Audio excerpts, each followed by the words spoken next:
भी समझ रहे हैं और हम भी समझ रहे हैं। एक के बाद एक की बारी जो आ रही, वो रह गया मैदान में अकेला, लेकिन हिम्मत है नहीं उसने हारी। सच क्या झूठ क्या, ये तो बात की बात है। बात तो ये है कि जीत सच्चाई की है। दिल्ली में शराब घोटाले के मामले की आग लगातार बढ़ती जा रही है। पहले सत्येंद्र जैन, फिर मनीष सिसोदिया, और अब बारी थी आम आदमी पार्टी के नेता और राज्यसभा सांसद संजय सिंह की, जिन्हें बुधवार को गिरफ्तार कर लिया गया।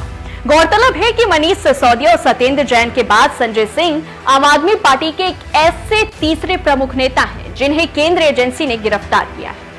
जानिए कैसे हुई एक्साइज पॉलिसी की आखिरकार शुरुआत। अब अगर देखा जाए तो इस आग का आगाज पहले से ही शुरू हो चुका था। 22 मार्च साल 2021 से दिल्ली में आप पार्टी द्वारा नई एक्साइज पॉलिसी का ऐलान किया गया था, जिसके बाद कई पार्टियों ने इस नीति का जमकर विरोध किया था। बीजेपी ने जगह जगह भारी प्रदर्शन किए थे और कांग्रेस पार्टी भी इसमें शामिल थी। आपको बता दें कि जब इस नई नीति की घोषणा की गई थी तो आप पार्टी का कहना था कि नई नीति के तहत शराब की बिक्री में सरकार का कोई रोल नहीं रहेगा। शराब को सिर्फ निजी दुकानों को ही बेचने की अनुमति होगी और इसके लिए न्यूनतम 500 वर्ग फुट क्षेत्र में दुकानें जो है खोली जाएंगी और दुकान का कोई भी काउंटर सड़क पर नहीं होगा। वहीं शराब की दुकानों का सामान भी दिल्ली में ही बेचा जाएगा। नई नीति से उन्होंने रेवेन्यू में 1500 से 2000 करोड़ रुपए की बढ़ोतरी की उम्मीद भी जताई। नई नीति में यह तक कहा गया था कि दिल्ली में शराब की कुल दुकानें पहले की ही तरह 850 ही रहेंगी। दिल्ली की नई शराब बिक्री नीति के तहत शराब की होम डिलीवरी और दुकानों को सुबह 3 बजे तक खुले रहने की परमिशन दी गई थी। लाइसेंसधारी शराब पर असीमित छूट भी दे सकते हैं। इसके बाद नवंबर 2021 में नई शराब नीति को लागू कर दिया गया था। हालांकि दिल्ली सरकार की नई शराब नीति जो है जल्द ही मुश्किलों में पड़ गई। कैसे फंसे मनीष सिसोदिया, जानिए। आपको बता दें कि दिल्ली पुलिस की आर्थिक अपराध शाखा और दिल्ली के उपराज्यपाल वीके सक्सेना ने मामले में गड़बड़ी का अंदेशा जताया, जिसके बाद जुलाई 2022 में दिल्ली के मुख्य सचिव की रिपोर्ट के आधार पर मनीष सिसोदिया पर नियमों को तोड़ने मरोड़ने और शराब के लाइसेंसधारियों को अनुचित लाभ प्रदान करने का आरोप लगाते हुए राज्यपाल ने सीबीआई जांच के आदेश दिए, जिसके बाद सीबीआई ने 19 अगस्त को मनीष सिसोदिया के घर पर छापेमारी की थी, जिसके बाद 26 फरवरी 2023 को गिरफ्तार किया गया। मीडिया रिपोर्ट के अगर हम माने तो आबकारी विभाग के एक आईएएस अफसर ने सीबीआई की पूछताछ में सिसोदिया का नाम लिया था और इस अफसर ने बताया था कि सिसोदिया ने एक ऐसी शराब नीति बनाई थी जिससे सरकार को मुनाफा नहीं हो, व्यापारियों को मोटा फायदा हो, और इसी बयान के आधार पर सिसोदिया से पूछताछ की गई थी। इतना ही नहीं, अफसर ने सिसोदिया पर सबूत नष्ट करने के भी आरोप लगाए थे। सीबीआई ने सिसोदिया और अफसर को आमने सामने बैठाकर पूछताछ की तो उन्होंने कई सवालों के जवाब नहीं दिए और यही सिसोदिया की गिरफ्तारी की असली वजह बनी। संजय सिंह पर क्या आरोप है वो भी आपको बताते हैं। मामला उन आरोपों से जुड़ा है जिसमें कहा गया कि संजय सिंह और उनके सहयोगियों ने 2020 में शराब की दुकानों और व्यापारियों को लाइसेंस देने के दिल्ली सरकार के फैसले में भूमिका निभाई, जिससे राज्य के खजाने को नुकसान हुआ और भ्रष्टाचार विरोधी कानूनों का उल्लंघन हुआ।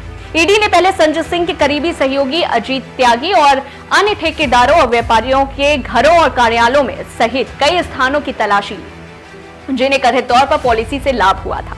ईडी ने अपने करीब 270 पेज के सप्लीमेंट्री चार्जशीट में इस मामले में मनीष सिसोदिया को मुख्य साजिशकर्ता बताया। संजय सिंह के करीबियों के घर जब कुछ दिनों पहले छापेमारी हुई थी तो उन्होंने ईडी और सरकार को चुनौती दी थी। याद होगा आपको, संजय सिंह ने कहा था कि अगर हिम्मत है तो उन्हें गिरफ्तार करके दिखाएं। आज उनकी गिरफ्तारी ने अरविंद केजरीवाल के सामने कई चुनौतियां खड़ी कर दी है, क्योंकि चाहे आम आदमी पार्टी का विस्तार हो या फिर विपक्ष के साथ तालमेल, संजय सिंह सारी जिम्मेदारी अकेले निभा रहे थे। उत्तर प्रदेश से आने वाले संजय सिंह अरविंद केजरीवाल के सबसे पुराने और भरोसेमंद सिपाह सालार हैं, जो उनके साथ अन्ना हजारे के आंदोलन से लेकर आम आदमी पार्टी बनाए जाने तक साथ में डटकर खड़े रहे और इसीलिए संजय सिंह की गिरफ्तारी को दिल्ली के मुख्यमंत्री के लिए बड़ा झटका बताया जा रहा है। संसद में सरकार को घेरने वाले संजय सिंह सबसे आगे प्रधानमंत्री के खिलाफ हमला बोलने वाले आम आदमी पार्टी के नेताओं में संजय सिंह को सबसे आगे देखा गया, जो 3 कृषि कानूनों से लेकर मणिपुर मामले तक हर बड़े मुद्दों पर संसद में सरकार को घेरते रहे। चाहे ममता बनर्जी हो या फिर उद्धव ठाकरे, अरविंद केजरीवाल के साथ संजय सिंह की मौजूदगी पार्टी में उनके कद को बखूबी समझाने के लिए काफी है। आम आदमी पार्टी ने संजय सिंह को साल 2018 और फिर 2022 में राज्यसभा भेजा और इस दौरान संजय सिंह आम आदमी पार्टी और विपक्षी दलों के बीच अहम कड़ी बनकर उभर कर सामने आए। इसलिए जब उन्हें संसद से निलंबित किया गया तो सोनिया गांधी उनके समर्थन में आ पड़ी थी। मनीष सिसोदिया की गिरफ्तारी के बाद संजय सिंह ही आम आदमी पार्टी में अरविंद केजरीवाल के बाद दूसरे सबसे बड़े नेता थे। संजय सिंह आम आदमी पार्टी की पॉलिटिकल अफेयर्स कमेटी के सदस्य होने के साथ ही पार्टी के राष्ट्रीय प्रवक्ता भी हैं और इसके अलावा उत्तर प्रदेश, बिहार में पार्टी की कमान जो है उनके पास ही है। चुनावी राज्यों के अलावा पूर्वोत्तर और देश के दूसरे राज्यों में संगठन निर्माण में वो संदीप पाठक के साथ महत्वपूर्ण भूमिका में है। विपक्षी दलों के इंडिया गठबंधन में आम आदमी पार्टी का चेहरा और तालमेल रखने की जिम्मेदारी भी उनके पास ही थी। बीजेपी पर उठ रहे कई सवाल, अब एक के बाद एक जो है आप पार्टी के कई बड़े नेताओं को सलाखों के पीछे देखकर अब ऐसे में कई सवाल खड़े होने लगे हैं। कोई इसे बीजेपी की चाल बता रहा है तो कोई यह तक कह रहा है कि चुनाव का डर जो है और अडानी का जो मुद्दा बार बार संजय सिंह ने उठाया है वो बीजेपी जो है इससे डर रही है और इस पर जवाब नहीं दे पा रही है और ऐसे में बीजेपी आम आदमी पार्टी को कमजोर करने की कोशिश में जुटी हुई है। इस पूरे मामले को लेकर के आपका क्या सोचना है हमें कमेंट बॉक्स में जरूर बताएं और ऐसी ही तमाम बड़ी खबरों से जुड़े रहने के लिए न्यूज़ 1 इंडिया के डिजिटल प्लेटफॉर्म को फॉलो करना ना भूलें।